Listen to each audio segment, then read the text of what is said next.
आश्रम में संतों के चरणोदक उतार के उनके माट भर भर के रखे हुए हैं, उन्हीं का पूजन करते हैं, उन्हीं की आरती उतारते हैं। वही संतों का चरणोदक आपका इष्ट है। गुरुदेव जी आपके ऊपर साक्षात में कृपा है और इस कारण से आप मदिरा का सेवन किए हुए एक गजराज को मंत्र देकर के वैष्णव बनाते और बाद में वह गजराज ऐसे परम वैष्णव संतों के इतने प्रिय बन जाते हैं कि 500-700 संत संग में लेकर के चलते हैं और सबके महंत कहलाते हैं। और जब द्वेष में आकर के आपको बंदी बना करके कुछ पान कराने का प्रयत्न किया जाता है तो शरीर का परित्याग कर देते हैं, पर संतों का उच्चिष्ट और चरणोदक के अतिरिक्त अन्य कुछ भी ग्रहण नहीं करते हैं। ऐसी महिमा हम सभी मिलकर श्रवण करेंगे। समय रहेगा तो सदन कसाई का भी चरित्र श्रवण करेंगे कि किसी भी कर्म को करते हुए हम भगवत प्राप्ति कैसे कर लेते हैं। कर्म बाधक नहीं है हमारे मार्ग, बाधक है हमारी आसक्ति। आसक्ति के वश में होकर के हम संसार में फंस जाते हैं। गीता जी में भी कहते हैं कि जो हमारा संग होता है, अच्छी और बुरी जो हमारी संगति होती है, उन्हीं के संग में रह करके और हम अच्छी और बुरी योगियों में जन्म लेते हैं। तो हम संतों का संग करेंगे तो संत बनेंगे और जगत का संग करेंगे तो संसारी बनेंगे। तो संग का ही प्रभाव पड़ता है। हम सभी मिलकर श्रवण करेंगे। वर्तमान के आपके यहाँ गणेश दरबार के माध्यम से जो आयोजन है आज अंतिम कथा का दिवस वाणी का जो संवाद है आप सबके सम्मुख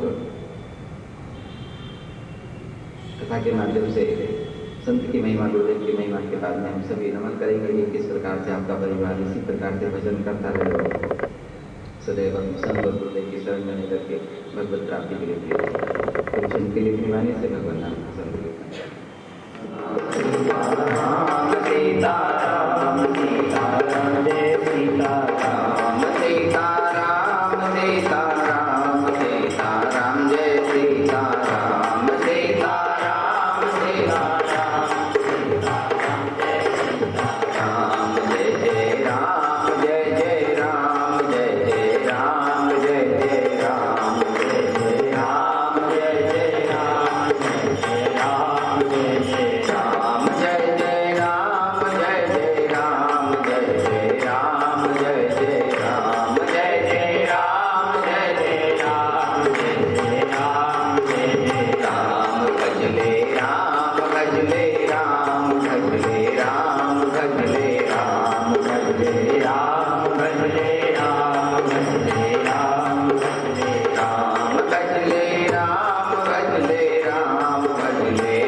गुरुदेव की महिमा है। नोजिष्टम कश्यचिदम गुरोरान्नान्न तज्यते कृतृष्णम उच्चिष्ट ना जाए हृदयम मध्यम स्वच्छ। भगवान भोलेनाथ कहते हैं कि गुरु की जूठन को किसी भी कुपात्र को नहीं देना चाहिए। नोजिष्टम कश्यचिदम, जो गुरुदेव का उच्चिष्ट भोजन होता है, प्रसाद होता है, इसको प्राप्त करने के सब अधिकारी नहीं। संतों का जो शीत प्रसाद होता है, इसको भी प्राप्त करने के सब अधिकारी नहीं है। पहले तो श्रद्धा नहीं होगी, जूठन देखेंगे मुंह का निकला हुआ है,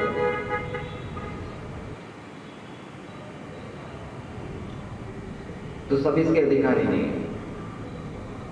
और जब किसी भी प्रकार से गुरुदेव और संत भगवान का उच्चिष्ट भोजन मिले, कलम सिमरन कर रहे थे, पागल बाबा की कथा कि बीन बीन करके एक एक अन्न का कण बीन बीन करके जीवन पर्यंत वही ग्रहण किया।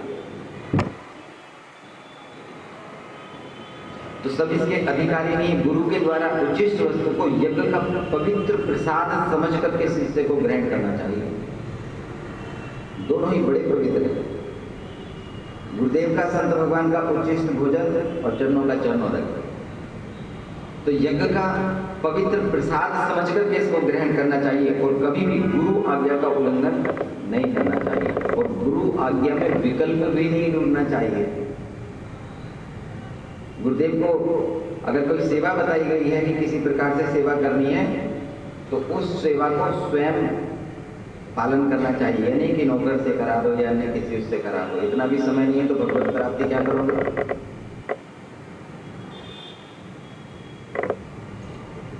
तो गुरुदेव की आज्ञा का विकल्प नहीं ढूंढना चाहिए, आंख मूंद करके पालन करने का प्रयत्न करना चाहिए। बस एक बात का विशेष ध्यान रखना चाहिए कि वह आज्ञा धर्म के विरुद्ध नहीं होनी चाहिए। धर्म से बाधित किसी भी प्रकार की आज्ञा है, अपने प्राण देकर भी उसका पालन करने का प्रयत्न करना चाहिए और स्वयं करें। किसी भी प्रकार से गुरु के शरीर से तपस्या पूरित होने के कारण जो शरीर होता है गुरुदेव का बड़ा ही पावन होता है और उनकी प्रत्येक क्रिया ही बड़ी पवित्र होती है। यहाँ तक कि जो गुरुदेव होते हैं उनका जो अंग विभूषित वस्त्र होता है या अन्य कोई भी वस्तु होती है वह भी पवित्र होती है। गुरुदेव का वस्त्र हो, चरण पादुका हो या अन्य किसी भी प्रकार की कोई वस्तु हो जिसे गुरुदेव ने स्पर्श किया है वह पूजा स्थल में रखने के योग्य होता है ठाकुर जी के सामने। अनेकों ऐसे संत और भक्त हुए जिन्होंने गुरुदेव के ही चरण पादुका की नित्य प्रतिदिन पूजा कर करके अपने जीवन का कल्याण कर लिया। वस्तुओं को पवित्र वस्तु मान करके उनको ठाकुर जी के सम्मुख अथवा स्वयं किसी एक स्थान पर रख करके उनका जीवन पर्यंत पूजन करके और जीवन में कल्याण की प्राप्ति की। तो गुरुदेव का उच्चिष्ट भोजन, गुरुदेव के द्वारा प्रदत्त किया गया कोई वस्त्र इत्यादि अन्य कोई भी वस्तु उसको हमें पूजन सामग्री मान करके, पवित्र वस्तु मान करके और सदैव उसको संभाल करके रखना चाहिए और यही मानना चाहिए कि गुरुदेव किसी रूप में हमारे सम्मुख उपस्थित हैं सदैव। नित्यानंद जी महाराज में हमारे महाराष्ट्र में ठाना जिला है, वहां पर आज भी वही स्थान है योगेश्वर। महाराज जी जब सत्संग किया करते थे बड़ी महान विभूति हुई है हमारे देश की, तो सभी सुनने के लिए आते थे, भक्त भी आते थे, संत भी आते थे और यही जिज्ञासा किया करते थे कि किसी कारण से गुरुदेव को स्पर्श मात्र हो जाए अथवा अंग संग किसी प्रकार से हो जाए, गुरुदेव ऐसे कर दें। और उन्हीं श्रोताओं में एक व्यक्ति आया करते थे मुक्तानंद जी महाराज। मुक्तानंद जी महाराज अपने आप को स्वयं को छोटा मानते थे, पवित्र मानते थे, नीच कुल से मानते थे, तो दूर जाकर के बैठ जाते थे और वहां बैठते थे जहां पर सभी जूते निकालते, चप्पल निकालते, वहीं से अपने गुरुदेव के दर्शन करते थे और जिज्ञासा क्या करते थे कि क्या कभी मैं अपने गुरुदेव के पास जाऊंगा वहां पर, ऐसे विचार किया करते थे। क्या गुरुदेव को कभी मैं पास से देख पाऊंगा अथवा कभी गुरुदेव मेरे ऊपर कृपा करेंगे, मुझ जैसे व्यक्ति के ऊपर कृपा करेंगे। अब यही भजन था, यही चिंतन और यही सब प्रकार से उसके कर्म थे कि दूर बैठकर के प्रतीक्षा कर रहा है कि कभी गुरुदेव आएंगे, कभी गुरुदेव मुझे बात करेंगे, ऐसे करेंगे। अब वहीं से बैठकर गुरुदेव मान लिए। बड़े बड़े संत जाते थे श्री नित्यानंद जी महाराज के पास में, बड़ी बड़ी विभूतियां आती थी दर्शन करने के लिए, वचन सुनने के लिए। तो भला एक सामान्य व्यक्ति के लिए कैसे संभव है कि दर्शन हो जाए अथवा वार्तालाप हो जाए। लेकिन जैसा हम चिंतन करते हैं उसी प्रकार से हमारे ठाकुर जी पूर्ति कराते हैं। जैसे भी चिंतन करेंगे, अगर हमारी रीति प्रीति ठाकुर जी के प्रति चिंतन से जुड़ गई है, लग गया है, लगाव हो गया है, तो ठाकुर जी कृपा करेंगे। संत के प्रति हमारा चिंतन है, गुरुदेव के प्रति चिंतन है, तो गुरुदेव ही कभी ना कभी कृपा करेंगे। मुक्तानंद जी महाराज बैठ करके वहां पर अनेकों वर्ष वहीं बैठ करके व्यतीत हो गए।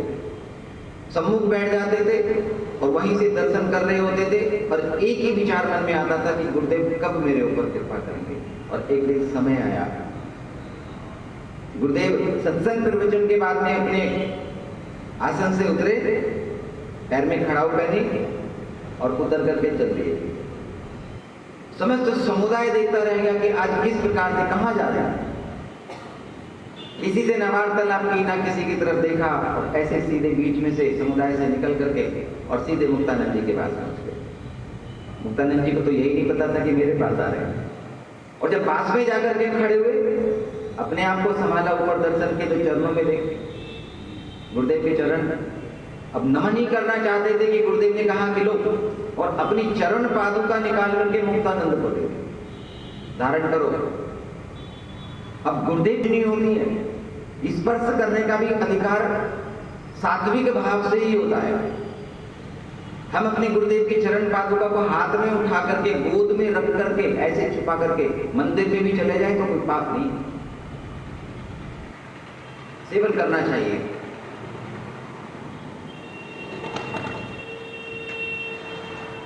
नित्यानंद जी महाराज कहते हैं कि धारण करो।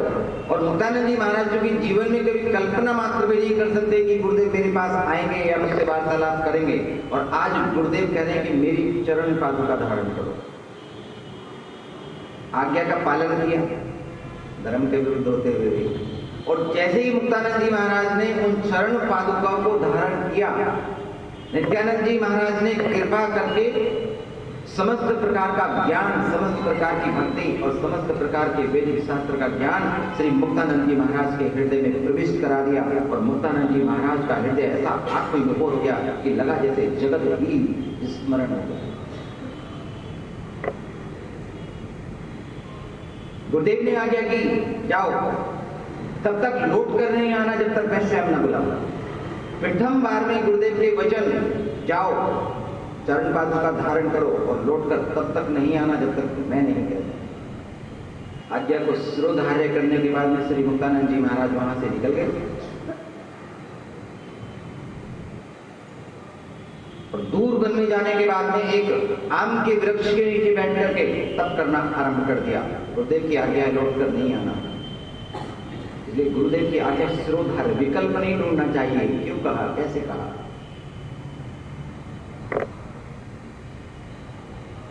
11 वर्ष तक उसी पेड़ के नीचे बैठ करके तप करते थे। भक्तों ने मिलकर कर एक वहां पर कुटिया का निर्माण करा दिया और मुक्तानंद जी महाराज जब उस कुटिया में रहते हुए स्नान किया करते थे और जब वह जल बह करके जाता था ना, अगर किसी ने उसको स्पर्श करके अपने ऊपर छिड़क लिया तो वह व्यक्ति इस संसार से मुक्त हो जाता था और समस्त प्रकार का ज्ञान वैराग्य उसके हृदय में प्रकट हो जाता था। ऐसी गुरुदेव की कृपा और गुरुदेव की कृपा के कारण मुक्तानंद जी महाराज ऐसे उच्च स्थिति को प्राप्त हुए। 11 वर्ष के बाद में गुरुदेव ने आज्ञा की, मुक्तानंद, और मुक्तानंद जी गए। वापस लौटने के बाद में श्री मुक्तानंद जी महाराज ने अपना संपूर्ण जीवन गुरुदेव की आज्ञा में व्यतीत किया।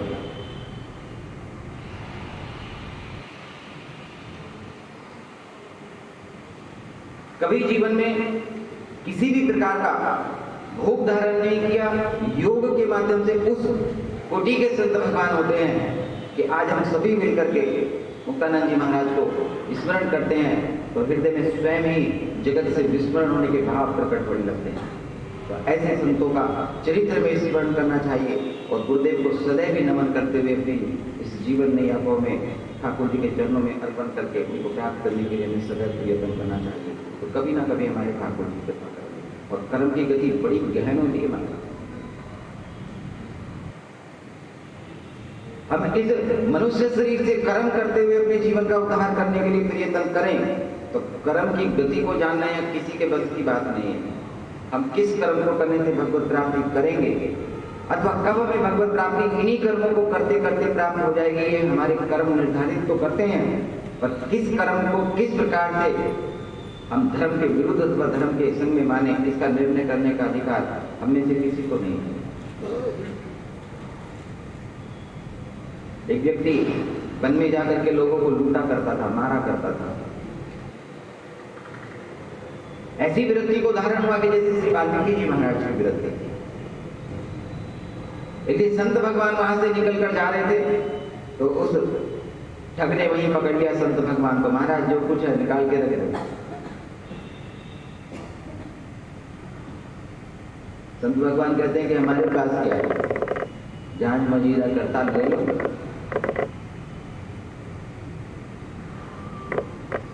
सब कुछ लूटने के लिए प्रयत्न किया और जब सब कुछ ले लिया तब जाकर के संत भगवान कहते हैं कि इसका फल कौन भोगेगा।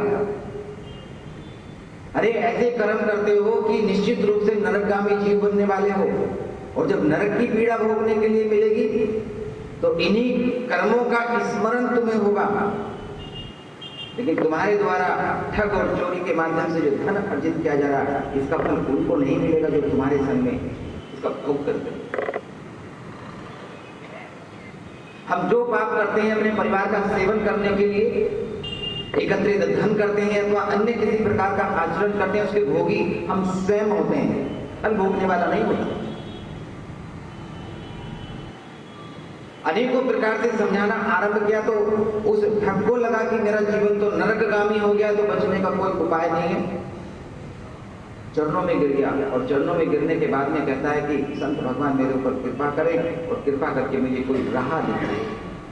मैंने जीवन में अनेकों प्रकार के ऐसे कर्म किए हैं कि जो मुझे नहीं करने, निंदनीय हैं। मैंने अपने संपूर्ण जीवन में 52 व्यक्तियों का वध किया है। जब 52 व्यक्तियों के वध के लिए बताया और चरणों में गिरा हुआ है तो संत भगवान का हृदय भी कांप गया। ऐसा जीव मेरी शरण में आ रहा है कि जो इतनी हत्याएं कर चुका है, तो इसका कल्याण करने के लिए मैं कैसे इसको अपनी शरण में लूं।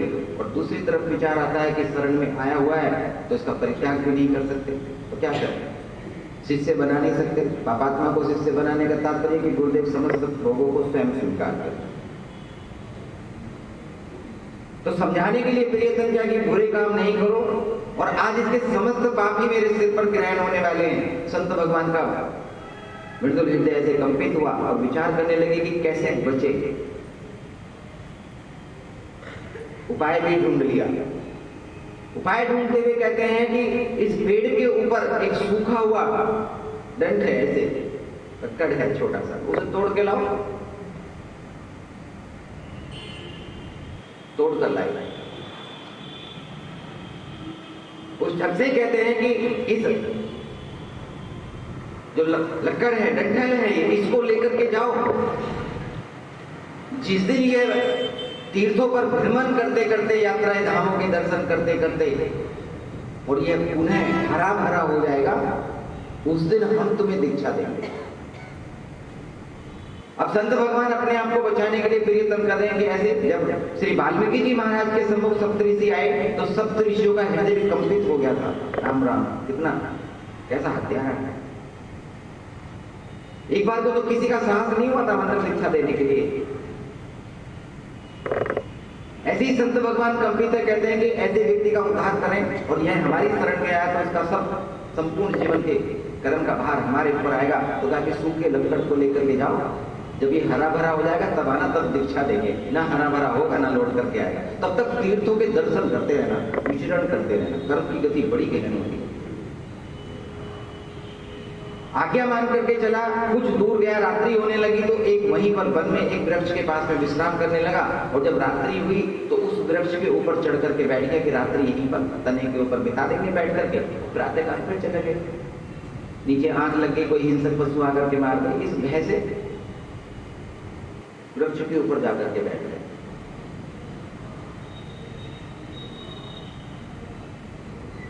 तभी वहां पर कुछ व्यक्ति आए और वहां पर चर्चा करने लगे। चर्चा करते हैं कि अमुक गांव में जाकर के अमुक व्यक्तियों को मारना है। किसी ने रोकने के लिए प्रयत्न किया तो पूरे गांव को ही अग्नि में जला करके नष्ट कर देंगे। ऐसे 5-7 व्यक्ति मिलकर कर वहां पर चर्चा कर रहे थे और ऊपर बैठा हुआ हत्यारा सोच रहा कि देखो, गुरुदेव ने मुझसे कहा कि तीर्थों की यात्रा करो, समस्त प्रकार के पाप कर्मों का परित्याग करो, और मेरे सम्मुख में देखो कैसी कैसी चर्चा हो रही है। जब कुछ देर तक सुनता रहा तो मन में विचार करता है कि 52 हत्याएं की है, अगर 2-4 और मार देंगे तो कौन फर्क पड़ेगा। कम से कम वह व्यक्ति बच जाएंगे मरने से, जो अग्निकांड करके मारने के लिए कह रहे हैं वह सब गांव भी जलने से बच जाएगा। तो जब मैं इतना पापी हूं तो 2-4 और मारने से कुछ नहीं होने वाला, गुरु जी से जाकर के कह देंगे। धीरे से ऊपर उतरा और उतरने के बाद में एक एक लटकट मार मार करके सबको वहीं पर समाप्त कर दिया, एक को नहीं छोड़ा। अंधेरे का भाव था, जैसे ही प्रातः काल हुआ और स्नान करके उस लटकट को जिससे मारा था ना, वही गुरुदेव की जो प्रसाद था, इसे लेकर के जाओ, उसी से मारा था। और जैसे ही उसे उठा करके चलने लगे तो देखा कि वो हरा भरा हो गया, उसमें कोपले निकल आई हैं। इतना घोर आश्चर्य हुआ कि सूखे लटकट में कोपल निकल आए, हरा भरा हो गया। और यहां तो मैंने पाप किया, ये कैसे हरा भरा हो गया? वापस लौट करके गुरुदेव के पास गया, गुरुदेव को पूरी कथा सुनाई ना, तो गुरुदेव ने हृदय से लगा दिया, नाम में रुचि जीवे दया, नाम में रुचि हो, जीवों के ऊपर दया हो। अभी तक जो तुमने किया वह किया कि तुम दूसरों की हत्याएं करते थे तो अपने लिए करते थे, आज दूसरे को बचाने के लिए, दूसरे को उनकी हत्याएं रोकने के लिए तुमने इस प्रकार का कर्म किया, तो तुम्हारा यही कर्म आज पुण्य में परिवर्तित हो गया। तो जो पाप एकत्रित हुए पुण्य का प्रभाव, इसलिए कहते हैं कर्म नो गहन गति। कर्म की गति इतनी गहन होती है कि पता नहीं चलता है। हम सात्विक वृत्ति से भजन करने के लिए प्रयत्न करें तब भी भगवत प्राप्ति होती है। और गुरुदेव की आज्ञा मान करके अर्जुन भगवान श्री कृष्ण की शरण में जाकर के कहते हैं मैं आपका शिष्य हूं, मेरा उद्धार करें। भगवान कहते हैं मार दो। बोला मार करके किसी का उद्धार होता है? मारने के लिए नहीं कह रहे, ठाकुर जी कह रहे हैं कि मेरी आज्ञा का पालन करना। अब वह आज्ञा किसी भी प्रकार की हो, उसी से उद्धार हो जाएगा।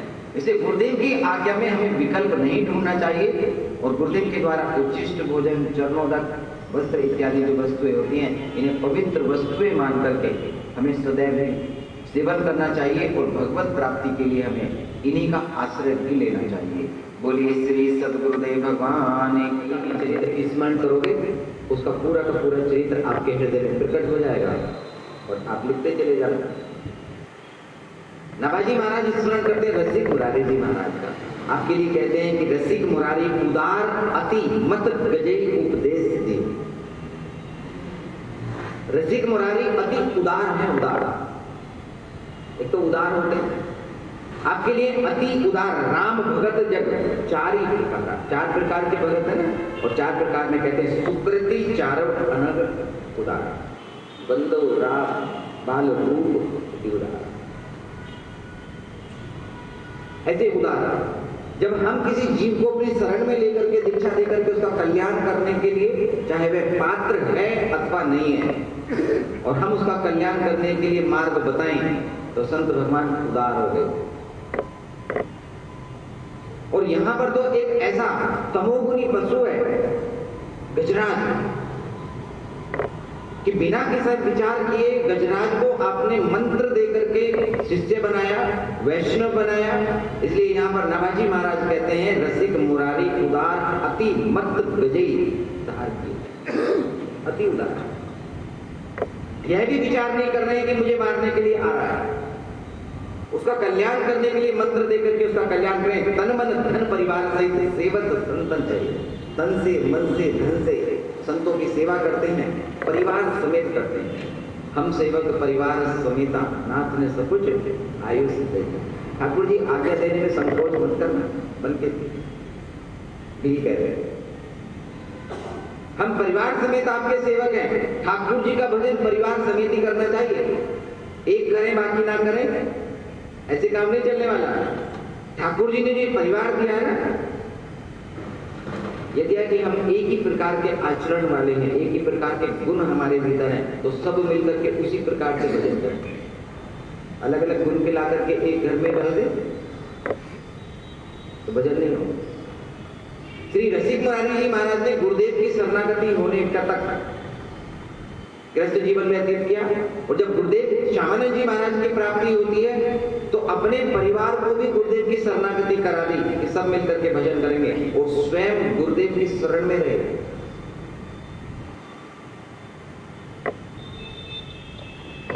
समस्त प्रकार से सेवा, दिव्य भोग आरती अधिक हरोते ही में। और दिव्य आप आरती पूजन करते हैं, संतों का चरणों तक उतार करके रखा हुआ है, उसी की आरती करते हैं, उसी का पूजन करते हैं, उसी को अपना इष्ट मानते हैं, चरणों तक को इष्ट मानते हैं। ऐसे बड़े बड़े माट भर करके आश्रम में रखते हुए उसी का सेवन करते हैं। अपने राम के अवध धाम में ना आज भी ऐसे संत भगवान है जो सरजू जी का ही जल ग्रहण करते हैं, अन्य जल को स्पर्श भी नहीं करते। स्नान करेंगे, स्नान करने के बाद में जल लेकर के आएंगे, उसी से भोग प्रसादी तैयार होगी, उसी को जल के रूप में, अन्य कोई जल का प्रयोग नहीं करते। ऐसे अनेक संत हैं। इसी कारण से हाथ के स्पर्श मात्र से भी पहचान लेते हैं कि सरजू जी का जल नहीं है। जैसे गंगा जल को स्पर्श करें पता चल जाता है, इस प्रकार की उसकी आभा प्रतिभा होती है जल की, सामान्य जल का पता चल जाता है। चरणोदक का ही सेवन करते हैं। श्री वृंदावन चंद्र श्याम श्यामा रंग भी हैं और श्री श्याम सुंदर युगल सर्वकार के रंग में पूरी तरह से रंगे हुए हैं। उन्हीं को अपना सर्वस्व माने, मगन प्रेम पीयूष वैद परिचय बहुती ने, मगन रहते हैं सदैव ठाकुर जी के प्रेम में। ऐसा प्रिया नाभाजी महाराज कहते, मगन रहना, ठाकुर जी के प्रेम में मगन हो जाना, रस में डूब जाना। ठाकुर जी के रूप सौंदर्य का पान किया, गुरुदेव के आभा प्रतिभा का पान किया और उसके बाद हम उसी में आनंद विभोर हो गए। आए मेरे गुरुदेव, मेरे राम जी, मेरे इष्ट, जो भी, उसी में जब हम डूब जाते हैं तो पूरी तरह से मगन होकर के श्री हरि प्रिय श्यामानंद वर भजन भूमि को उद्धार किया। श्री श्यामानंद जी के आप शिष्य थे, जहां आप जाते हैं वहीं पर आपने उद्धार किया और सदैव ही आप उस प्रकार से अपने जीवन को यापन करते थे कि गुरुदेव की आज्ञा का अक्षर से पालन किया है। गुरुदेव कहते हैं यहां तो उठ करके चलते बिना विचार किए।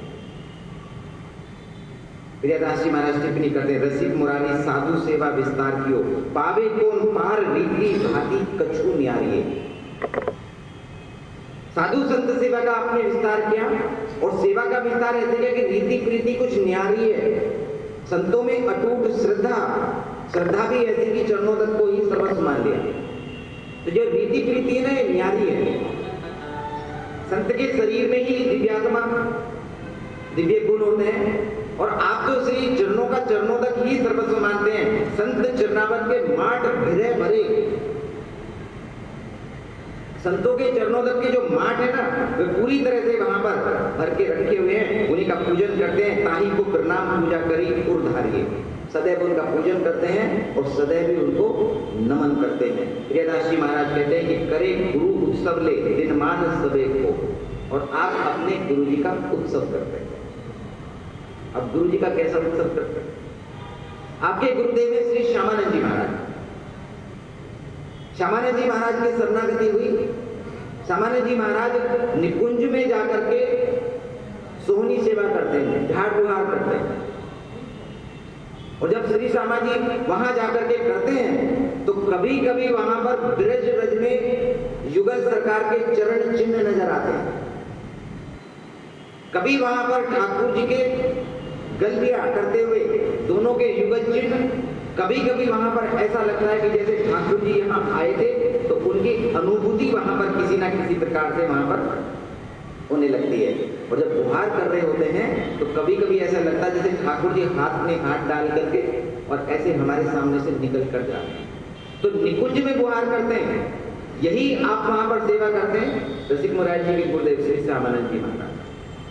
और यह विचार करते हैं कि जब मेरे श्यामा जी यहाँ पर आएंगे, युगल सरकार यहाँ आएंगे, तो मेरे ठाकुर जी के श्री चरणों में कुछ कष्ट नहीं होना चाहिए। तो ब्रज मंडल में वहां पर इस सेवा को करते हुए वहां पर छोटी छोटी जो उनको सबको बीन लेते हैं और पूरी तरह से वहां पर स्वच्छता रखते हैं। और वही सेवा करते करते श्री श्यामानंद जी को श्री प्रिया प्रियतम के दर्शन की भी लालसा जागृत हो जाती है। इतने प्रेम से सेवा क्या करते थे जैसे ठाकुर जी यहीं कहीं विचरण कर रहे हैं। और इसी बात को देखते देखते श्री राधा रानी सरकार आपके भाव पर रीझ ले। और जब रीझ जाती है तो मन में विचार करते हैं कि चल करके भक्त को दर्शन देने जाएंगे। अब श्री राधा रानी सरकार की ये मर्यादा है कि जब तक श्री ललिता जी, श्री विशाखा जी आपकी अष्ट सखियां नहीं कहेंगी अथवा आपकी अष्ट सखियां श्री सरकार सरकार को लेकर नहीं आएंगी तब तक श्री सरकार किसी को दर्शन नहीं देंगे। श्री जी सरकार सोचती है कि दर्शन देने हैं और सखियों की अनुमति होनी चाहिए। अब सखियों की अनुमति कैसे हो? सखियां तो अनुमति देंगी नहीं, तो कैसे हो? तो उसके लिए राधा रानी सरकार ने स्वयं ही एक मार्ग निकाला, और मार्ग प्रशस्त होता है कि जब राधा रानी सरकार अपनी अष्ट सखियों के साथ निकुंज में लीला करने के लिए आई तो अपने पैर का एक नुपुर निकाल करके वहां पर गिरा दिया, चली गई। दूसरे दिन श्री श्यामानंद जी महाराज जब जहाड़ गुहार करने के लिए वहां पर आए और जब ऐसे गुहार कर रहे थे तो वह श्री राधा रानी सरकार का नुपुर वहीं पर पड़ा हुआ मिल गया। श्यामानंद जी ने उठाया और देखने लगे, देख करके कहते कि तो किसी बड़े घर की बहू बेटी का लगता है देखने से, ऐसी दिव्यता थी। उस नुपुर को लेकर के एक वस्त्र में बांधा और बांधने के बाद में अपने पाप में ऐसे ठूस दिया, फिर झाड़ू लगाने शुरू कर दिया। दूसरे दिन ललिता जी ने जब श्री राधा रानी सरकार के आभूषण संभाले तो तब उसमें एक नुपुर नहीं मिला। ललिता जी आभूषण की सेवा करती हैं,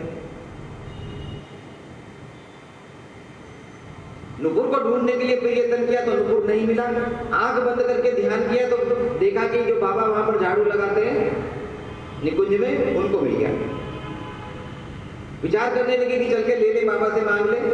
तो फिर विचार करती हैं कि अगर मैंने इसी रूप में जाकर के कहा कि हमारा नुपुर दे दो, हम ललिता जी हैं, तो बाबा कहेंगे कि पहले राधा रानी के दर्शन करा दो। तो उससे बचने के लिए श्री ललिता जी ने एक वृद्ध महिला का रूप धारण किया और पहुंच गई निकुंज में जहां झाड़ू लगाया करते थे। जाकर के कहते बाबा बाबा रोज झाड़ू लगाते हो यहाँ पर, तो क्या तुम्हें कोई नुपुर तो नहीं मिला है? श्यामानंद जी कहते कि नुपुर तो मिला, देखो घेरा निकाल करके दिखा दिया। ललिता जी कहती है कि इस नुपुर को मुझे दे दो, ये मेरी बहू का है, कल आई थी इधर घूमने के लिए, वहां पर गिर गया, आप दे दो इसे मुझे। श्यामानंद जी कहते हैं कि तुम्हारी बहू का इस बात का क्या है, क्या प्रमाण है? आज तुम मुझे लेकर के चली जाओगी, कल को कोई दूसरी आकर के कहेगी कि मेरी बहू का नुपुर यहाँ पे गिर गया था, तो मैं उसको क्या जवाब दूंगा? अरे तुम्हारी बहू का है तो अपनी बहू को ले आओ, नुपुर से नुपुर मिला लूंगा और मेल हो गया तो दे दूंगा।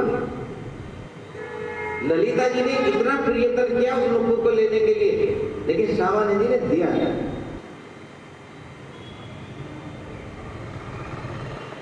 कहते हैं जिसका है वही आए, मेल करेंगे तभी देंगे। ललिता जी थक जाती हैं, वापस चलेंगी लौट करके, जाके श्री राधा रानी सरकार को कहा, राधा रानी सरकार तो यही चाहती थी, कहा कि रिश्ते चलो चल करके दर्शन दे देते।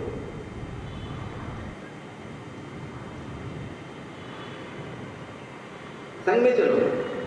श्री राधा रानी सरकार ललिता जी को, विशाखा जी को, सभी को लेकर के वहां पर आई, और जब श्री श्यामानंद जी महाराज ने राधा रानी को देखा तो चरणों में गिर करके नमन किया, और श्री राधा रानी सरकार ने कहा कि वक्त तुम ही पहना दो।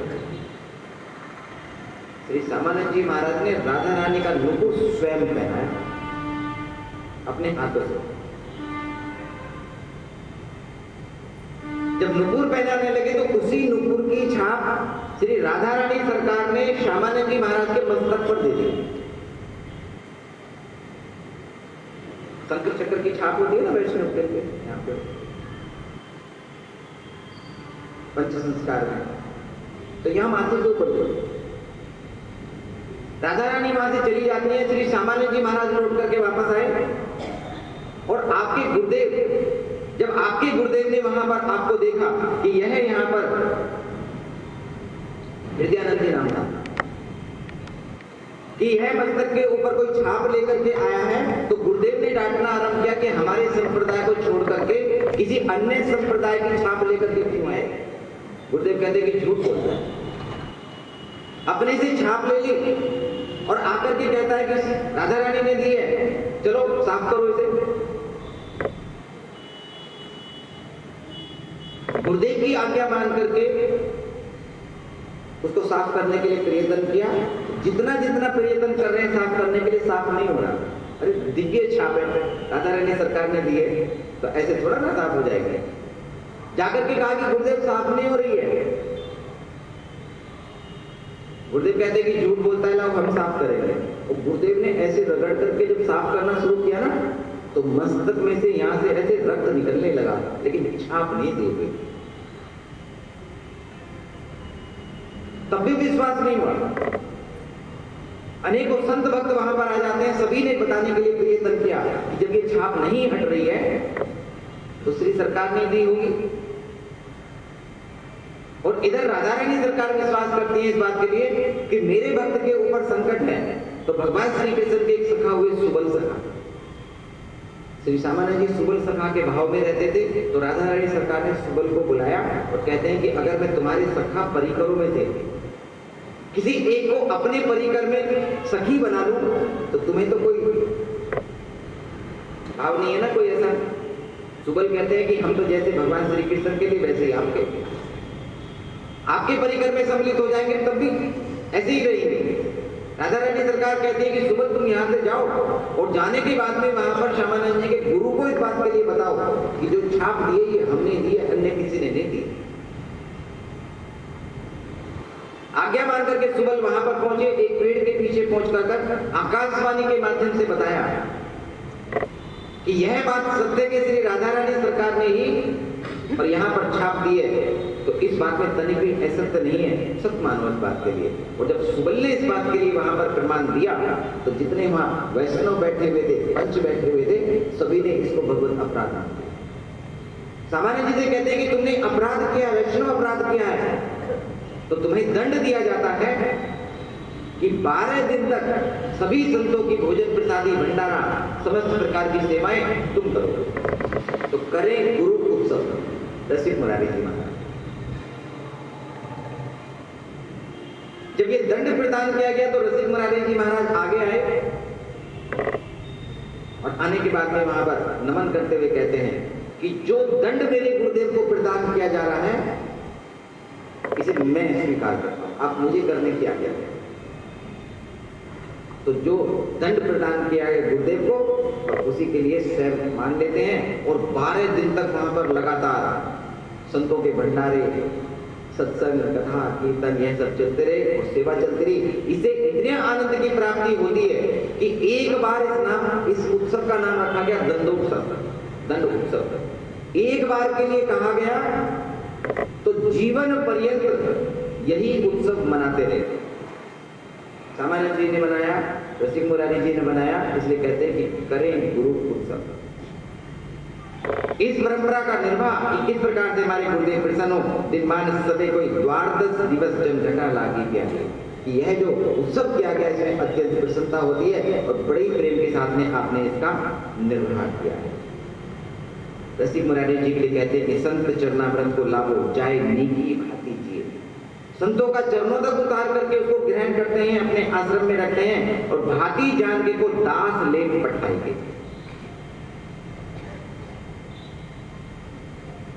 सभी को इसकी महिमा बताते हैं, संत के चरणोदक की महिमा बताते हैं कि किस प्रकार से संत का चरणोदक है। ये गंगा जी को भी पवित्र करने वाला है और इसका सेवन करना चाहिए। और एक बार रसिक मुरारी जी के आश्रम में अनेकों संत भगवान पधारे, भंडारा इत्यादि आरंभ हुआ। चरणोदक उतारने की विधि की, जब भंडारे में बैठ जाते हैं तो तब चरणोदक उतारा जाता है, पहले भी उतार लेते हैं। रसिक मुरारी जी महाराज ने अपने शिष्यों से कहा कि जाकर के संतों का चरणोदक उतार करके लेकर गया। शिष्य संतों का चरणोदक उतारने के लिए गए, लेकर के वापस आते हैं, आने के बखान की लियो सब साबुन को पान करे। आकर के श्री रसिक मुरारी जी महाराज ने उस चरणोदक को ग्रहण किया और ग्रहण करते ही मुख से निकल गया कि इसमें किसी संत भगवान का चरणोदक नहीं उतारा गया है। पास में संत बैठे थे, उनको दिया, महाराज जरा पान करके बताइए कि इसमें सभी संतों का चरणोदक है क्या। अब जिसे संतों का चरणोदक ग्रहण करने का पता, उसी को आनंद की पता चलेगा।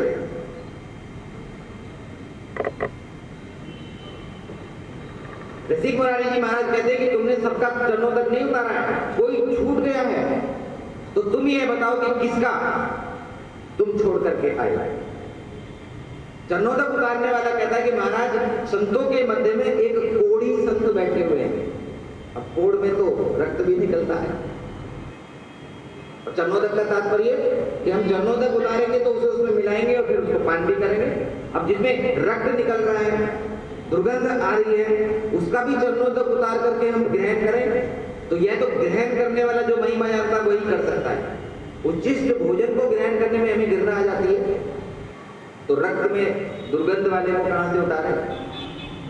आगे कहते हैं कि महाराज एक संत भगवान छूट गए, और वास्तविकता में क्या था कि ठाकुर जी ने श्री रसिक मुरारी जी महाराज की चरणोदक के प्रति निष्ठा को देखने के लिए एक स्वयं ही कोढ़ी का रूप धारण करके और संतों के मध्य में आकर के बैठे।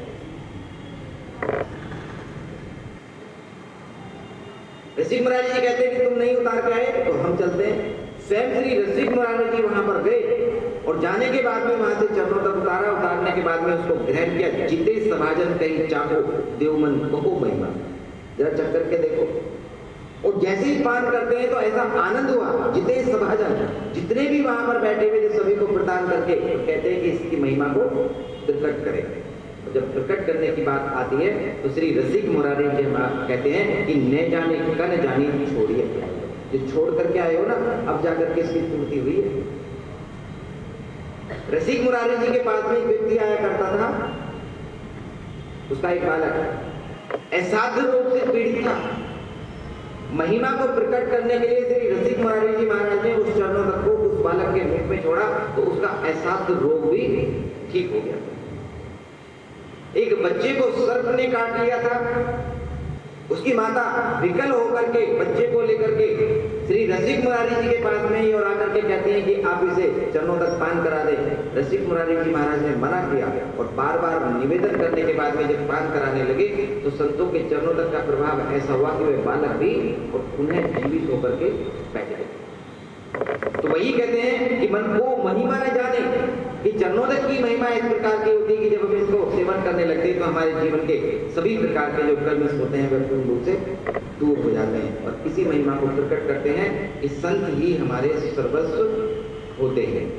जिस प्रकार से भी गुरुदेव के चरणों का चरणोदक ग्रहण करने का प्रयत्न करें अथवा संत का करें, अपने जीवन में ऐसा क्षण जरूर आना चाहिए कि जब हम इस प्रकार से चरणोदक अथवा उच्छिष्ट भोजन ग्रहण करके अपने जीवन को पवित्र करने का प्रयत्न करें। रसिक मुरारी जी महाराज वही करते हैं, निर्पति समाज में विराजमान भक्त राज कहे। एक बार श्री रसिक मुरारी जी महाराज ने संतों के समुदाय को निमंत्रण दिया और निमंत्रण देने के बाद में स्वयं बैठ करके संतों की महिमा का गुणगान करना आरंभ कर दिया। संतों की महिमा बताते हैं कि किस प्रकार से संतों की महिमा। समाज में निरप समाज मध्य बैठे उनके बीच में बैठ करके गुणगान कर रहे हैं और एक दूसरी तरफ वहीं आश्रम में कुछ संत भगवान पंगत में बैठ करके भोजन प्रसादी बन रहे हैं। अब यहाँ बैठ करके सत्संग चल रहा है और उधर वहां पर बैठ करके भोजन प्रसादी बन रहा है। और तभी वहां पर श्री रसिक मुरारी कहां और साधु करत रो, संतों के मध्य में जब वहां पर पंगत चल रही थी कि तभी वहां पर एक संत भगवान ने शोर मचाना आरंभ कर दिया भोजन पाते पाते, और शोर ऐसा मचाया वहां पर कि जैसे उत्पात कर दिया हो। जब यह वाणी श्री रसिक मुरारी जी महाराज ने सुनी तो विचार करते हैं कि यहाँ हम संतों की महिमा का गुणगान कर रहे हैं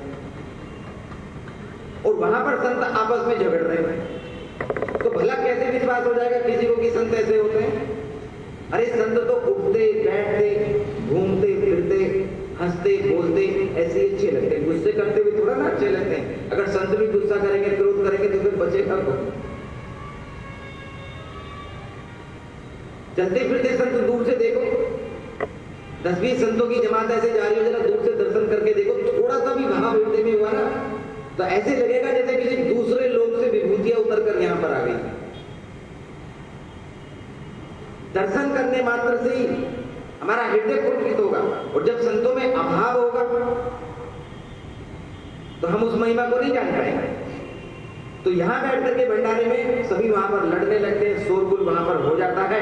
कहते हैं कि देवो दूजी सोटा संग कैसे भावे भावे। रसिक मुरारी जी महाराज ने देखा कि हम संतों का गुणगान कर रहे, तो चल के देखें क्या हो गया, अन्यथा ये क्या होगा कि जो बड़े बड़े धनवान बैठे हैं, नरपति राजा बैठे हैं, तो ये तो कहेंगे कि झूठ है संतों का, ये तो देखो कैसे उत्पात कर रहे हैं।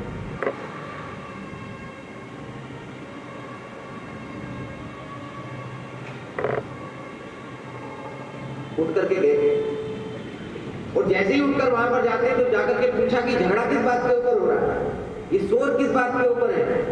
तो परसने वाला कहता है कि महाराज ये जो संत भगवान भोजन पा रहे हैं, भोजन पाते पाते कहते हैं कि मुझे मेरे सोटे का, मतलब जो हकीरे रखी थी, कि इसका भी पारस चाहिए, प्रसाद चाहिए इसका अलग से। कैसे होवे भाव है। जब संतों में पूर्ण निष्ठा नहीं है तो परसने वाले में कहां भाव, जब संतों में भाव नहीं है तो सोटे में भाव कहां से हो गया। और संत भगवान कहते हैं कि मुझे मेरी लाठी का भी चाहिए, मैं तो पाई रहा हूं इसका भी। इस बात के ऊपर झगड़ा होता है। रसिक मुरारी जी महाराज जैसे उठ करके वहां पर गए और जाकर के पूछने लगे, ये पूछ रहे थे कि ये झगड़ा किस बात के ऊपर है, ऐसे मुंह तो खुला ना। अब उस संत भगवान ने क्या किया कि पात्री उठाई गोसाई मारी, पत्तल जो रखी हुई थी ना जिसमें भोजन प्रसादी थी, उसको उठा करके पात्री उठाई श्री गोसाई पर डाल दी, मुख पर मारी ऐसे फेंक करके। संतों की महिमा को कोई जान नहीं सकता। और जब ऐसे फेंक करके मारा तो श्री रसिक मुरारी जी महाराज के मुख में कुछ अन्न चला गया, और जब मुख में अन्न जाता है तो निकल जाता है मुख से कि दही गाली सुनी आप बोले देखो दाम।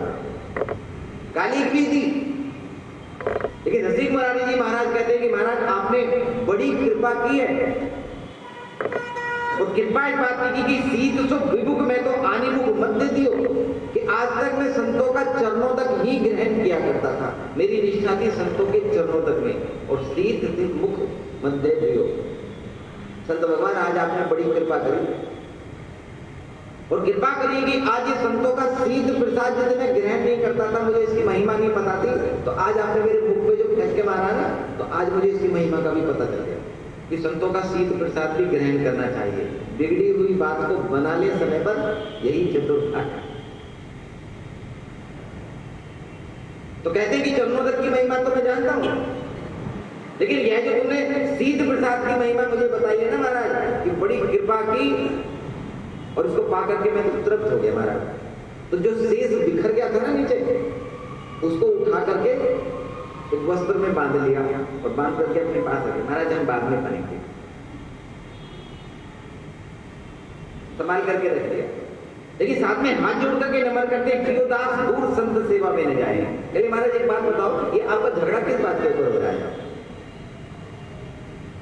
आप क्रोधित किस लिए हैं? संत भगवान कहते हैं कि मुझे भोजन पवारा मेरे सोटे को मना कर रहा।